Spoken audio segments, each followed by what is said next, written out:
ওকে, সংসার মানে হলো এরকম খুচরা টাকার জন্য একসাথে থাকবেন, ঠিক আছে? এরকম পয়সা পয়সা বাড়ি ফেলে যেরকম শব্দ, এরকম কখনো কখনো শব্দটা সুখের মনে হবে, কখনো কখনো খুব বিরক্ত লাগবে। বিরক্তটা অনেক সময় মধুময়ই মনে হয়।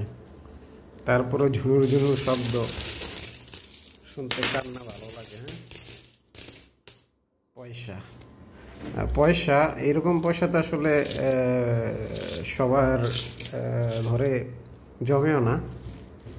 আমার মনে হয় সুখী ফ্যামিলিগুলোতে এগুলো জমে, তাই না?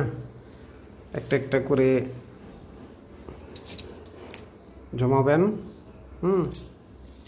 আবার সেইটা দিয়ে প্রিয়জনকে কিছু কিনে দিবেন, চাহিদা অল্প, থাকেন সুখে, ভালো থাকেন, ভালো খান। এটাই তো সংসার, না? ঝুনঝুন ঝুনঝুন ঝুনঝুনানি। আরে বিষয়টা সেটা না, বিষয়টা হচ্ছে আমরা যখন বাইরে থেকে কয়েন নিয়ে আসি, কয়েন কিন্তু আসলে পার্স ব্যাগে আমরা রাখি না, বা এখানে সেখানেই পড়ে থাকে মোস্ট অফ টাইম। তো সেগুলো যদি এরকম একটা বাটিতে জমিয়ে রাখেন, যেমন আজকে একটা খাওয়াইলাম, কালকে দুইটা, পরশু দিন, এরকম করতে করতে দেখেন আজকে এখানে প্রায় 1000 টাকার মতো হবে আই থিঙ্ক। হ্যাঁ, তো আসলে এগুলো যদি ফেলে দিতাম তাহলে কিন্তু এখানে পড়ে থাকতো, জং করতো। হ্যাঁ, এরকমই, বা বাচ্চারা খেলতে খেলতে অনেক সময় অ্যাক্সিডেন্টও হয়।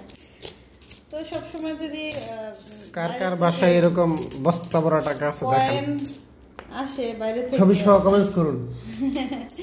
বাইরে থেকে কয়েন আসে, আর সেই কয়েন যদি এরকম জমায় রাখে, এগুলো সব 5 টাকার কয়েন। হ্যাঁ, 2 টাকা 1 টাকাও আছে। তো একটা সময় কিন্তু অনেক টাকা হয়, আর সেই টাকা দিয়ে কিন্তু অ্যাটলিস্ট দুজনে মিলে ফুচকা চা কফি খাওয়া যায়। চা খাও, হ্যাঁ। আমার যেহেতু ফুচকা পছন্দ, আমি ফুচকাই বললাম। তো যাই হোক, ফুচকা খাওয়া যায়, চা কফি খাওয়া যায়, বাইরে যে এই তো কিছু মানে খাওয়ার মাঝেও কিন্তু আনন্দ থাকে, তাই না? তো দেখি আমাদের এখানে কয় টাকা হয়েছে। আসলে সবার বাসায় জমে না বললে ভুল হবে।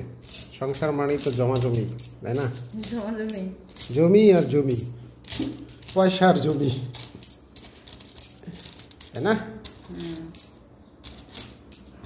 আচ্ছা, এখন তো রোজা, খাওয়াটাও যাবে না। আচ্ছা, এতদিন ইফতারি খাওয়াই দিও, ভালো করে একটা ইফতারি খাওয়াই দিও। আজকে ইফতারি খাবো আমি টাকা দিয়া।